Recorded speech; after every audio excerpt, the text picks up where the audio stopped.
HCF पढ़ चुके हो ना? तो आज हम लोग चलो पढ़ चुके हैं, एक बार देख लेते हैं एज ए कंक्लूजन कि हम लोगों ने एचसीएफ और एलसीएम और एचसीएफ में क्या सीखा है। ठीक है, अंतर क्या होता है इसमें समझ तो गए हो कैसे निकालना है। एक बार हम लोग इसको देख लेते हैं। थोड़ा सा ये टफ टॉपिक होता है, थोड़ा समझने में दिक्कत होती है बच्चों को, इसलिए मैंने सोचा एक बार मैं इसको क्लियर और कर दूं।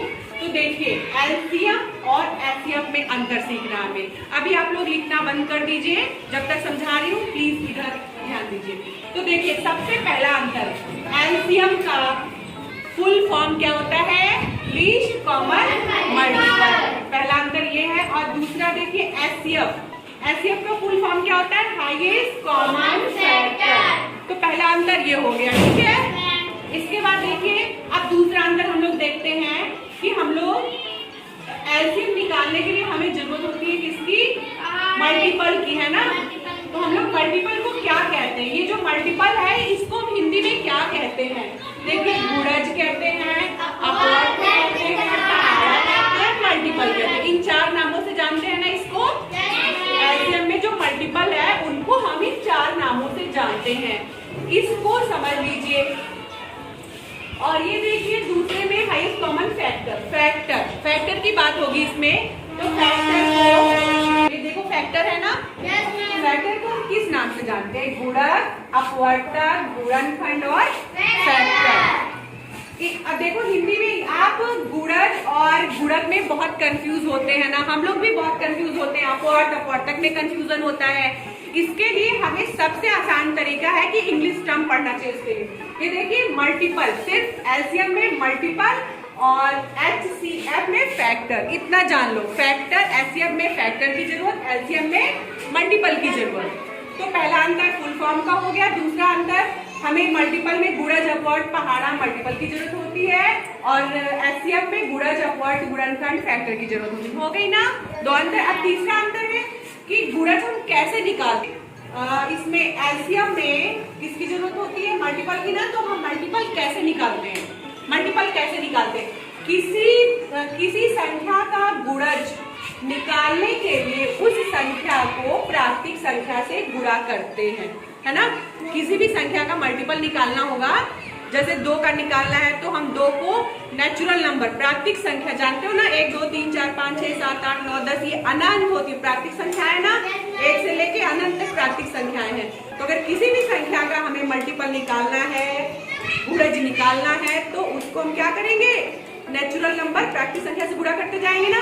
जैसे देखिए तो 2 का हमें क्या चाहिए? गुणज चाहिए ना, गुणज चाहिए। तो 2 का गुणज निकालेंगे, देखिए मल्टीपल हम निकालेंगे क्या किए? ये नेचुरल नंबर है, प्राकृतिक संख्या 1 2 3 4 5 6 ऐसे 7 8 अनंत तक निकाल सकते हैं। तो हम 2 का निकाले हैं तो 2 का देखिए 2 1 कम 2 2 2 4 2 3 6 2 4 8 2 5 10 2 6 12 ऐसे अनंत निकल सकता है। ठीक है, हमें जितनी जरूरत है हम निकाल सकते हैं।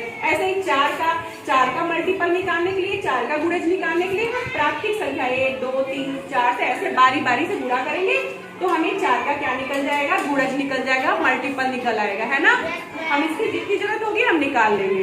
इसी तरह तो हमें समझ में आ गया गुणज कैसे निकालना है। किसी संख्या का गुणज निकालने के लिए उस संख्या को प्राकृतिक संख्या से गुणा करते हैं, ठीक। तो गुणज निकल आता है। अब आइए इधर देखते हैं, ये है गुणक। गुणक कैसे निकालते हैं? पूरा ये दिख रहा है ना बेटा? पूरा दिख रहा है, ये देखो। किसी संख्या का गुणक वह संख्याएं हैं जिससे वह संख्या पूरी पूरी विभाजित हो जाती है। समझ रहे हो ना? गुणक क्या होता है? जैसे देखिए एग्जांपल देखो तो समझ में आ जाएगा। 3 किससे किससे विभाजित होता है? 1 से 3 से। अब किसी से विभाजित नहीं होगा, 1 से विभाजित हुआ, 3 से, पास आके इसको फोकस करो। 1 से विभाजित हुआ, 3 से विभाजित हुआ, ठीक है। अब ऐसे ही तो ये इसके क्या हो जाएंगे? गुणक हो जाएंगे। ये क्या हो जाएंगे? गुणक यानी फैक्टर हो जाएंगे। ऐसे ही 6 का हम लोग देखते हैं, 6 का फैक्टर या गुणक क्या होता है या अपवर्तक क्या होता है? 6 किससे किससे विभाजित होगा? 1 2 3 6 पूरा विभाजित हो जा रहा है ना, तो इसलिए ये इसका क्या होगा? गुणक होगा, फैक्टर होगा। ऐसे हम किसी भी संख्या का फैक्टर निकाल सकते हैं, समझ गए। और इसमें एक तो सबका फैक्टर होता है, एक पता है ना, एक सबका फैक्टर होता है। एक से सारी संख्याएं कट जाती है पूरी पूरी, तो एक सबका फैक्टर होता है और वह संख्या खुद होती है। देखो 3 में 3 है 6 की, तो ये सबसे छोटा फैक्टर कौन सा होता है 1, और सबसे बड़ा फैक्टर वह संख्या खुद होती है ना। जैसे 3 का सबसे बड़ा फैक्टर 3, 6 का सबसे बड़ा फैक्टर 6। समझ रहे हो ना। तो अब हम लोग तीसरा अंतर देख लिए कि गुणज और गुणक में क्या अंतर है, ये हो गया। अब आइए देखते हैं कि हम एलसीएम कैसे निकालते हैं। ठीक है, चौथा अंतर एलसीएम निकालने का तरीका देखते हैं। ये छोटे बच्चों के लिए है, एक दो अंक वाला हम लोग कैसे निकालेंगे एलसीएम। तो देखिए हमने यहाँ पे 2 और 4 को लिया था ना, 2 और 4 को लिया था, इसलिए हम 2 और 4 का एलसीएम निकालेंगे। ओके, समझ आ रहा है। चलिए अब आपको पता है कि 2 का क्या निकल चुका है, ये देखिए मल्टीपल निकल चुका है ना। मल्टीपल 2, 4, 6, 8, 10, 12, 14 ऐसे हम अनंत निकाल सकते हैं ना। फिर ऐसे देखिए 4 का भी हम निकाल चुके हैं, सबका पता है ना कैसे निकालना मल्टीपल। नेचुरल नंबर से आप 4 का गुणा करते जाइए, सब निकलता जा रहा है। दूसरे शब्दों में हम इसको कह सकते हैं एक तरह से 2 और 4 का पहाड़ा ही तो है। पहाड़ा है ना, अपवर्त है, पहाड़ा है, मल्टीपल है और क्या है गुणज है। समझ में आ गया। तो देखिए निकल गया। अब हम क्या निकालेंगे, सबका हमें मल्टीपल निकल चुका है, मल्टीपल निकल चुका है मतलब m निकल चुका है। अब हम क्या निकालेंगे, कॉमन मल्टीपल। क्या, तो अब आइए देखते हैं इसमें कॉमन क्या है। कॉमन मतलब जो इसमें संख्या है वही इसमें भी हो, ठीक, जो इसमें वही। तो देखिए यहाँ पे 4 है, 2 का मल्टीपल 4 है और 4 का भी 4 है, तो ये कॉमन मल्टीपल होंगे। ऐसे ही 8 है, 8 है, इसमें भी 12, 12, 16, 16, 20, 20 ऐसे और जरूरत होगी तो निकाल सकते हैं। तो देखिए कॉमन मल्टीपल क्या क्या हो गया, 4, 8, 12, 16, 20 हो गए। अब क्या निकालेंगे, मल्टीपल हो गया, कॉमन मल्टीपल हो गया। अब क्या निकालेंगे, लीस्ट कॉमन मल्टीपल। ऐसे तो देखिए लीस्ट कॉमन मल्टीपल, लीस्ट मतलब सबसे छोटा मल्टीपल। इनमें कॉमन मल्टीपल में जो सबसे छोटा मल्टीपल होगा वही लीस्ट कॉमन मल्टीपल है ना। तो आप देखिए इसमें सबसे छोटा मल्टीपल कौन सा है, 4, तो हो जाएगा 4। तो हमारा लीस्ट कॉमन मल्टीपल क्या निकला, 4। तो ऐसे हम इसको लिख सकते हैं एलसीएम ऑफ 2 and 4 = 4। समझ आ गया, लगाया नहीं आप लोग ना। अब आइए हम लोग देखते हैं एचसीएफ कैसे निकालते हैं। एचसीएफ ओके, 3 and 6 का एचसीएफ निकालना हमें। तो देखिए 3 का पता ही है ना कैसे निकालना है फैक्टर।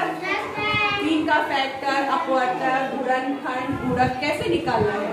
देखिए 3 का 1 और 3, 6 का 1, 2, 3, 6 हो गया।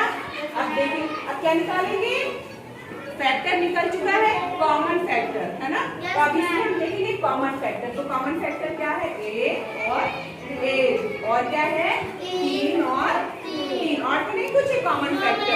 तो देखिए कॉमन फैक्टर क्या निकला, 1 और 3 निकल गया।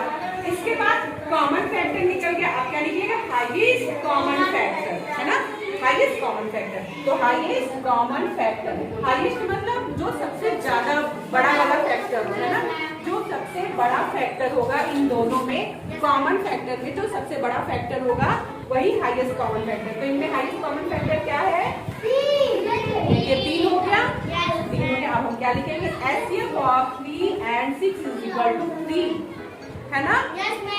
समझ आया सबको, अच्छा लगा। देखिए ये थोड़ा सा कंफ्यूजिंग इसमें थोड़ा कंफ्यूजन रहता है, इसलिए हमने सोचा इस टॉपिक को एक बार और से क्लियर कर दे। तो एचसीएफ निकालने का सबसे अच्छा तरीका हमने सिखा दिया आपको, है ना। इजी था ना थोड़ा। अगर आपको मल्टीपल और फैक्टर समझ में आ गया तो आप एलसीएम और एचसीएफ निकाल सकते हैं किसी भी संख्या का, है ना। तो अच्छा लगा सबको, थैंक यू बच्चों।